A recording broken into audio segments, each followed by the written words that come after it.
Hey everyone, welcome to mister and miss மோயிபவ் channel. போன எபிசோடில் என்ன பார்த்தோன்னா, ஹீரோ டோரை லாக் பண்ணியிருப்பாரு. 4 ரவுடி பசங்க பணம் கேட்டு மிரட்டியிருப்பாங்க. இப்போ வரைக்கும் இதானே பார்த்துருப்போம். இன்னைக்கு எபிசோடில் ஹீரோ ஃப்ரெண்டு எல்லாரையும் அடித்து துரத்தி விட்டுறான். நம்ம ஹீரோவுக்கு இன்னும் பெரிய பலம் கிடைச்ச மாட்டோம் ஃபுல்லாக ஃபீல் பண்ணுறாப்புல. அடுத்த சீனில் நம்ம பணக்கார பொண்ணு மக்கால ஏதாவது ஹெல்ப் வேணும்னா கேளுங்கன்னு சொல்லியிருப்பா. சரி, உங்கள் வீட்டில் ஒரு பார்ட்டி ஒன்று அரேஞ்ச் பண்ணுங்கள் உங்கள் ஃப்ரெண்ட்ஸ்க்கு, நானும் நீங்களும் அதில் இந்த கேமை பற்றி எக்ஸ்பிளைன் பண்ணி விளையாட வைப்போன்னு சொல்கிறான். சரின்னா அந்த பார்ட்டி இவ வீட்லேயே அரேஞ்ச் ஆகிருக்கவும் கிளம்பி ஹீரோ அவன் வீட்டுக்கு போகிறான். அங்கே சரி வாங்க உள்ளன்னு வெல்கம் பண்ணுறா பார்ட்டிக்கு. எல்லாரும் வந்தாச்சா, கொஞ்ச நேரத்தில் ஸ்டார்ட் பண்ணிடலாம் நம்ம கேமை, கொஞ்சம் வெயிட் பண்ணுங்கன்னு சொல்லிட்டு எல்லாரையும் இன்ட்ரடியூஸ் பண்ணுறா. ஆனால் இவனுக்கு கொஞ்சம் பயமாகவும் பதட்டமாகவும் இருக்குது. ஏன்னா இதுதான் புதுசாக பணக்காரங்க இருக்கிற பார்ட்டிக்கு வர்றது. சரி, யார்கிட்டையும் பேசாமல் நம்ம ஜூஸை குடிக்கும்போது கீழே தெரியாமல் அது தவறி விழுந்துருது. அதை பார்த்துட்டு எல்லாரும் கிளாப் பண்ணி சிரிக்கவும் இவனுக்கு கொஞ்சம் எம்பாரிசிங்காகவும் பயமாகவும் பதட்டமாகவும் இருக்கவும் இவனே வெளியில் போயிடுறான் என் ஃப்ரெண்டுக்கிட்ட சொல்லாமல். இவன் கேமை ஸ்டார்ட் பண்ணி வச்சுட்டு ஹீரோவை கூப்பிட்டா ஹீரோவை காணோம். வேறு வழி இல்லாமல் இவளே இந்த கேமை முடிக்கிற மாட்டா ஆயிடுச்சு. இங்கே ஹீரோ நைட்டு ஃபுல்லாக அன்மோல் பஜார்லேயே படுத்து தூங்கிட்டான். ஹீரோவோட ஃப்ரெண்டு வந்து எழுப்புறா. ஏன் நேற்று பார்ட்டியில் பாதியில் சொல்லாமல் போயிட்டீங்கன்னு கோவமாக கேட்கவும், இல்லை எனக்கு கொஞ்சம் எம்பாரிசிங்காக இருந்தது, பணக்காரங்க எல்லாம் இருக்கவும் அவங்க பேசுகிறது எனக்கு புரியலை, அவங்க சொல்கிறதுக்கும் எனக்கு ரிப்ளை பண்ண தெரியலை, இந்த கேமை அவங்கக்கிட்ட நான் எப்படி விளையாடுறதுன்னு ஒரு பயத்தில் நான் வீட்டை விட்டு வெளியில் வந்துட்டேன், உங்கள்கிட்ட சொல்லாதது தப்பு தான், சாரின்னு சொல்லி மன்னிப்பு கேட்குறான். சரி விடுங்கன்னு சொல்லிட்டு பேக்கில் இருந்து 2 கட்டு பணத்தை எடுத்து வைக்கவும் இது என்னன்னு கேட்குறான். ஒன்றும் இல்லை, நேற்று ரவுண்டு விளையாண்டோம் அப்படின்னு சொல்கிறான். 2 ரவுண்டா? யார் சீட் எடுத்தது? நான் தான் சீட் எடுத்தேன்னு சொல்லவும் அவனுக்கு சந்தோஷமாயிருது. அப்போது எல்லாரும் விளையாண்டாங்களான்னு கேட்குறான். ஆமாம், எல்லாருமே விளையாண்டாங்க. எனக்கு இந்த கேம் ரொம்ப பிடிச்சிருந்துச்சு, எல்லாருக்குமே இந்த இது பிடிச்சிருந்துச்சு. இனிமேல் இந்த மாட்ட கேம் நம்ம இனிமேல் கண்டினியூ பண்ண ஆரம்பிக்கலான்னு சொல்கிறா. அப்போது இந்த பணக்காரங்க இருக்கிற கேமை நீங்களே நடத்திக்கோங்க, இந்த மாட்ட ஜனங்கள் இருக்கிற கேமை நான் ரன் பண்ணிக்கிறேன், ஆனால் சீட்டு மட்டும் நான் தான் எடுப்பேன், நான் எடுத்து உங்களுக்கு ஃபோன் பண்ணி சொல்லிடுறேன், அந்த நம்பரை நீங்கள் வந்துட்டு போர்டில் எல்லாருக்கும் சொல்லி அறிவிச்சிருங்கன்னு சொல்கிறான். இந்த டீலுக்கு இந்த பொண்ணும் ஒத்துக்கிறா. அதே டைம் நம்ம ஹீரோ நம்ம ஊரில் மட்டும் ஏன் நடத்தணும், எல்லா ஊர்லேயும் இந்த கேம் போய் சேரணும், ஆனால் சீட் எடுக்கிற இடம் நம்ம அன்மோல் பஜாராக தான் இருக்கணும், ஹீரோ சொல்கிற நம்பர் தான் வின்னிங் நம்பராகவும் இருக்கணும். அது மட்டும் இல்லை, இப்போ வரைக்கும் 3 சீட்டு விளையாட்டு தான் நம்ம விளையாண்டுக்கிட்டு இருக்கோம். இன்னும் கேமை இன்ட்ரெஸ்டிங் ஆக்குறதுக்கு 6 சீட்டு எடுக்கிற மாட்டோம் கேமு கொண்டு வர்றாங்க. அதுவும் இது எப்படின்னா, ₹1 15,000 லாபம்னு அறிவிக்கிறாங்க.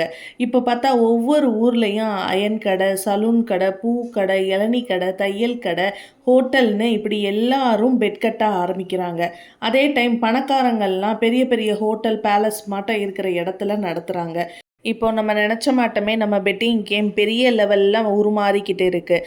அது மட்டும் இல்லை, இப்போ எல்லா மக்களும் நம்பிக்கையாக பெட் கட்ட ஆரம்பிக்கிறாங்க. ஏன்னா இதில் பாதி பேரும் ஜெயிச்சிடுறாங்க, முக்கால்வாசி பேருக்கு பணம் கிடச்சிருதுங்கிற ஒரு நம்பிக்கை வந்துடுது. இதனால எல்லாரும் பெட் கட்ட ஆரம்பிக்கவும் பணம் குமியுது. இதனால நம்ம ஹீரோவுக்கு நம்ம என்ன நினச்சோமோ அது நடக்க ஆரம்பிச்சிருச்சுன்னு சந்தோஷமாகறாரு. அப்புறம் ஜேர்னலிஸ்ட்டு ஒவ்வொரு இடத்துக்கா போய் மக்கா கேமோட இன்ஃபர்மேஷனை கலெக்ட் பண்ணிக்கிட்டு இருக்காரு. அப்படி தான் இங்கேயும் வந்து கேம் எப்படி போகுதுன்னு பார்த்துட்டு இருக்கும்போது அங்கே ஒரு பெரியவர் இந்த நம்பரில் நீ பெட்டு கட்டினா ஜெயிச்சிருவேன்னு சொல்லிக்கிட்டு இருக்காரு. அப்போ ஒரு சீட்டையும் எழுதி கொடுத்து அனுப்பிச்சி விட்றாரு. அதை பார்த்து நம்ம ஜேர்னலிஸ்ட்டு, இந்த கேமை பற்றியான இன்ஃபர்மேஷனை எனக்கும் கொஞ்சம் சொல்லுங்களேன், நானும் எப்படின்னு தெரிஞ்சுக்கிறேன்னு கேட்க, நீங்கள் உட்காருங்க நான் சொல்கிறேங்கிறான். அவன் ப்ரிடிக்ட் பண்ணி வச்சுருக்க டீட்டெயில்ஸை இந்த ஜேர்னலிஸ்ட்கிட்ட சொல்கிறான். இங்கே காலேஜில் ஹீரோ தம்பி பெட்டிங் கேமை இவர் தான் பார்த்துக்கிட்டு இருக்காரு. பெட்டிங் கேம் பண்ணிகிட்டு இருக்கும்போது நம்ம ஓனர் இருக்கால, நம்ம ஹீரோ பழைய மில்லில் வேலை பார்த்த ஓனரோட பொண்ணு இவங்க தான் இங்கே காலேஜில் படிக்கிறாங்க. இது இவன் தம்பிக்கு ஓனரோட பொண்ணுன்னு தெரியாமல் சிகரெட் குடிக்கிறது தப்புன்னு சொல்லி அட்வைஸ் கொடுத்துக்கிட்டு இருக்கான். அவள் அதெல்லாம் எனக்கு தெரியும், ஓ வேலையை பாருன்னு சொல்கிறான். இவன் சும்மா இருக்க முடியாமல் மறுபடியும் கேம் நடத்துகிறோம், இந்த கேமில் விளையாடுறீங்களான்னு கேட்கவும், எனக்கு பெட்டிங் கேம்ல எல்லாம் இன்ட்ரெஸ்ட் இல்லை, நான் இதில் இனிமேலாம் விளையாட மாட்டேன்னு சொல்லிடுறா. சரின்னு சிகரெட் குடிச்சிக்கிட்டு இருக்கும்போது தன்னோட பிரின்சிபல் மேம் வந்துடுறாங்க. வந்து இவளை திட்ட ஆரம்பிக்கிறாங்க. உங்கள் அப்பாவுக்கு இதெல்லாம் நான் சொல்லிடுவேன், நீ இந்த மாட்டை ஏன் பண்ணிகிட்ருக்கேன்னு கேட்குறதுக்கு, நான் எதுவுமே பண்ணலை மேம், இவர் தான் என்னை கேமுக்கு கூப்பிட்டாருன்னு சொல்லி இவனை மாட்டி விட்டுறா. இவனுக்கு ஒரே இது பதட்டமாகி போச்சு. மேம் நாங்கள் இப்படிலாம் பண்ணலைன்னு சொல்லி ஹீரோவோட தம்பி சொல்லி எக்ஸ்பிளைன் பண்ணுறான். இருந்தாலும் அவங்க கேட்குற மாட்டோம் தெரியலை. உங்கள் அப்பா கிட்ட நான் பேசுகிறேன்னு சொல்லிட்டு கிளாஸ் ரூமுக்கு போகணுன்னு சொல்லி அனுப்பிச்சி விட்றாங்க. இந்த பையனை வார்ன் பண்ணிவிட்டு இனிமேல் இந்த கேமில் இங்கே விளையாடக்கூடாது, வெளியே போயிருங்கன்னு சொல்லி அனுப்பிச்சி விட்றா.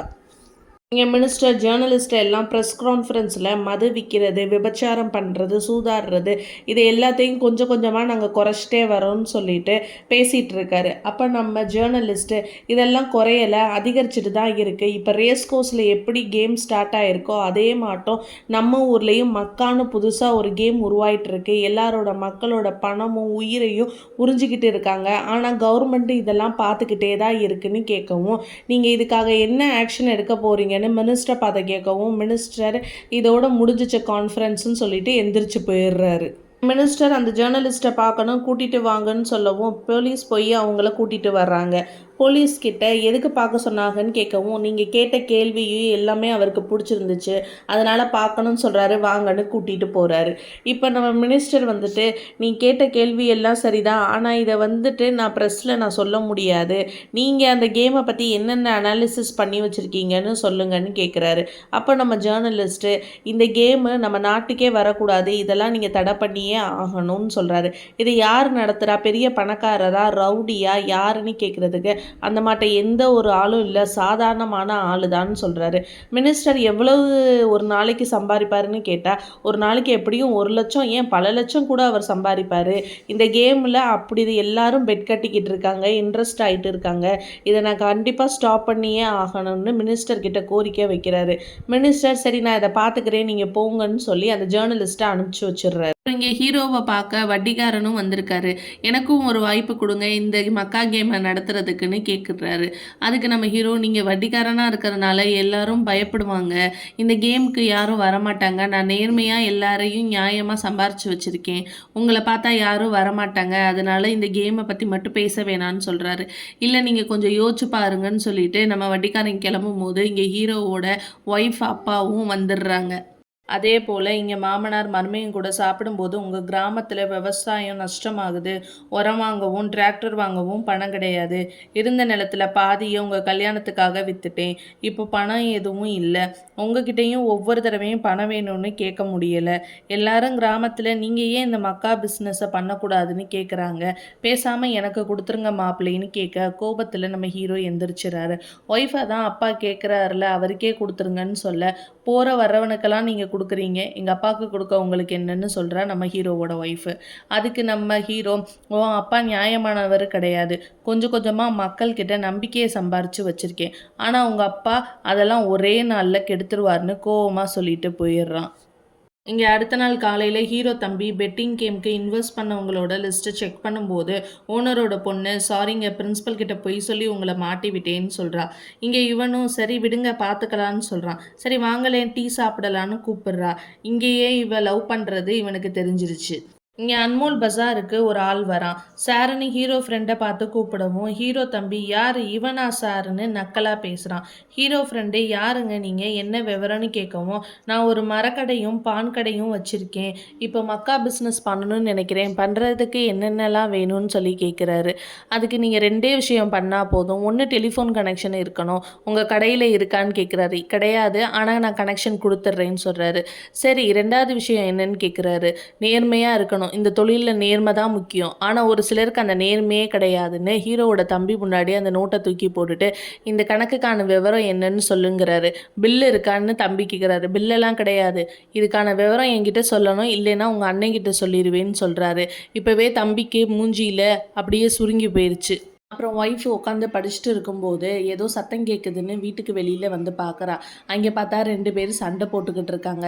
ஏன் சண்டை போடுறீங்க, 2 பேரும் சண்டை போடாதீங்க, குழந்தை மட்டும் சண்டை போட்டுக்கிட்டு இருக்கீங்க, சுற்றி இருக்கவங்க பார்க்குறவங்க எல்லாருக்கும் அசிங்கமாக இருக்குன்னு சொல்லவும், அந்த சண்டை போடுற அம்மா, உன் வேலையை பாரு, உன் வீடே ஒழுங்கு இல்லை, நீ எனக்கு சப்போர்ட் பண்ண வந்துட்டியான்னு சொல்லி திட்டவும் இவளுக்கு வருத்தமாக ஆயிடுச்சு. அங்கேருந்து போயிடுறா. அதே சமயம் இங்கே ஹீரோ சந்தோஷமாக வீட்டுக்கு வரான். ஒய்ஃப் அழுதுட்டு உட்காந்துருக்கத பார்த்துட்டு ஏன் என்னாச்சுன்னு கேட்குறான். அப்போ மாமனார், உங்களால தான் என் பொண்ணை இங்கே திட்டுறாங்க, நீங்கள் செய்கிற சூதாட்டத்தினால என் பொண்ணுக்கு அசிங்கமாக நினைக்கிறாங்கன்னு சொல்ல, ஏன் என்ன சொல்கிறாரு இவர்னு கேட்டால், ஆமாம் அந்த பக்கத்து வீட்டுக்கார அம்மா தான் எல்லார் முன்னாடியும் என்னை பேசுனாங்கன்னு சொல்லி சங்கடப்படுறா. இதெல்லாம் நீ கண்டுக்காத, சரிவா நம்ம வெளியில் போயிட்டு வரலான்னு சொல்கிறான். எங்கே போகிறோன்னு கேட்குறதுக்கு, அதெல்லாம் சர்ப்ரைஸ், நான் இப்போ சொல்ல மாட்டேன், நீ கிளம்பி வா, ரெடியாகி வான்னு சொல்லவும் இவளும் கிளம்பி ரெடியாகி வரா. இங்கே ஹீரோ கூட்டிகிட்டு போகிற இடம் எதுன்னு பார்த்தா கார் ஷோரூம். நம்ம கார் வாங்க போகிறோமான்னு கேட்டால் ஆமான்னு சொல்லவும் சந்தோஷம் ஆயிடுறா. இங்கே காரை பற்றி மேனேஜர் எக்ஸ்பிளைன் பண்ணிட்டு இருக்காரு. இப்போ வந்த நியூ மாடல் சார் இதுன்னு. அப்போ ஒய்ஃபுக்கிட்ட உனக்கு பிடிச்சிருக்கான்னு கேட்கவும் பிடிச்சிருக்குன்னு சொல்லிடுறா.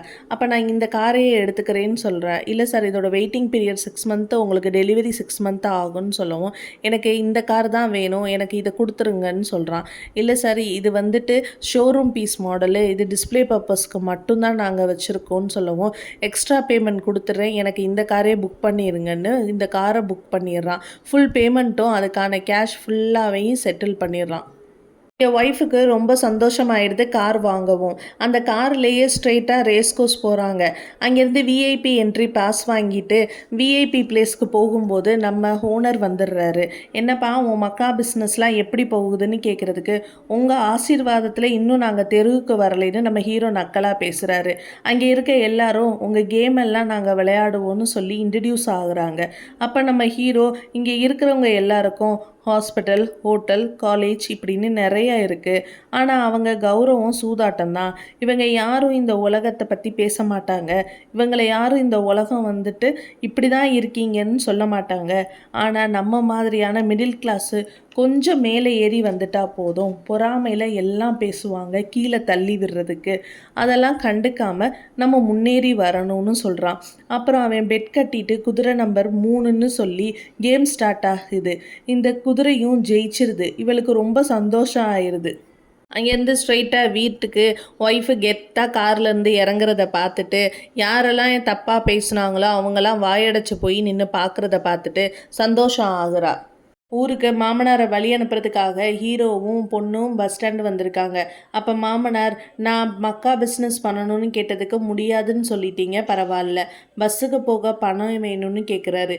ஹீரோ பணத்தை கொடுத்துட்டு, இனிமே இந்த பக்கம் வரக்கூடாது, என்னையும் என் ஒய்ஃபு உறவையும் பணத்தை வச்சு பேசிட்டீங்க, இது நீங்கள் கொடுத்த பணத்தை விட அதிகமாக இருக்குது, எங்கள் கல்யாணத்துக்கு செஞ்சதை விடவும் அதிகமாக இருக்குது, இது உங்கள் வாழ்நாளுக்கு போதுமான பணம், ஆனால் என் மக்கா பிஸ்னஸை பற்றி நினைக்க கூட கூடாது, இந்த பக்கம் இனி வரவே கூடாதுன்னு வார்ன் பண்ணி அனுப்பிடுறாரு நம்ம ஹீரோ. அடுத்த சீனில் மினிஸ்டர் மக்கா பிஸ்னஸ்லாம் எப்படி போயிட்டு இருக்குன்னு பிஏ கிட்ட விசாரிச்சுட்டு இருக்காரு. பிஏ நல்லா போயிட்டு இருக்கு, நிறையா பணம் சம்பாரிச்சிட்டு இருக்கானுங்க, மக்களும் ஆர்வமாக பெட்டிங் கட்டுறாங்க, இந்த மக்கா பிஸ்னஸை நம்ம ஸ்டாப் பண்ணாலும் மக்கள் இதில் ஆர்வமாக இருக்கிறனால வேறு எதுலையாவது கட்டிகிட்டே தான் இருப்பாங்கன்னு சொல்கிறாரு. பேசாமல் கவர்மெண்ட்டே எடுத்து நடத்தினா என்னன்னு மினிஸ்டர் கேட்குறாரு. அதே நேரத்தில் ஹீரோ ஓனர் ஹீரோ தம்பியை பார்க்க வராரு. என் பொண்ணை நீ தான் லவ் பண்ணுறியான்னு கேட்குறாரு. ஆமான்னு சொல்கிறான். நான் யாருன்னு தெரியுமான்னு கேட்க, தெரியும், உங்கள் அண்ணன் ஏதோ சுதந்திர போராட்ட தியாகி மாட்டோம் இந்த மக்கா பிஸ்னஸ் எடுத்து எனக்கு எதிராக நடத்திக்கிட்டு இருக்கான்னு சொல்கிறாரு. சரி, நீ கொஞ்சம் அட்ஜஸ்ட் பண்ணு, நான் சொல்கிற நம்பரை நீ கொஞ்சம் அட்ஜஸ்ட் பண்ணினா நீ பெரிய ஆளாகவும் ஆகலான்னு சொல்லவும், இல்லை நம்பர்லாம் எங்கள் அண்ணனுக்கு தான் தெரியும், எனக்கு எதுவும் தெரியாதுன்னு சொல்கிறான். அப்போ நீ வேலைக்காரனா, பார்ட்னர் கிடையாதா? அப்போ நீ வேலைக்காரனா என் பொண்ணை நீ கல்யாணம் பண்ணினா வேலைக்காரி, அப்போ இதெல்லாம் செட் ஆகாதேன்னு சொல்லவும் கொஞ்சம் கன்ஃபியூஸ் ஆகுறான். இங்கே ஒரு சைடு பார்த்தா ஹீரோவோட ஓனர் தம்பியை எப்படியாவது கன்ஃபியூஸ் பண்ணி மக்கா பிஸ்னஸ் அழிக்கணும்னு பார்க்குறாரு. ஆனால் இந்த சைடு அண்ணன் ஜெயிச்சவங்களோட சந்தோஷத்தை பார்த்து இவரும் சந்தோஷப்படுறாரு. நம்ம பிஸ்னஸ் சரியான வழியில் சரியான பாதையில் எல்லா மக்களுக்கும் போய் சேருதுன்னு நினச்சி இங்கே சந்தோஷமாகிறாரு. இங்கே ஓனர் சொன்னதெல்லாம் மனசில் வச்சுட்டு தம்பிக்காரையும் பொய் கணக்கு எழுதி பணத்தை எடுத்துடுறான். கணக்கு வராத மாட்டோம் பக்கத்தை கிழிச்சும் போட்டுறான். கணக்கை சரி பார்க்கும்போது தம்பி தப்பு பண்ணுறான்னு ஹீரோ ஃப்ரெண்டுக்கு தெரிய வர ஹீரோ கிட்ட ஃப்ராடு பண்ண எல்லாத்தையும் காட்டுறான். ஹீரோ, நான் நியாயமாகவும் நேர்மையாகவும் பிஸ்னஸ் பண்ணால் என் தம்பி எனக்கே துரோகம் பண்ணுறான் இன்னும் ஹீரோ நினைக்கும் போது ஹீரோ தம்பி வரான். இதோட இந்த எபிசோடு முடியுது. இதே மாதிரி படங்கள் பார்க்க நம்ம சேனலை லைக், சப்ஸ்கிரைப் பண்ணுங்கள். தேங்க்யூ, பாய்.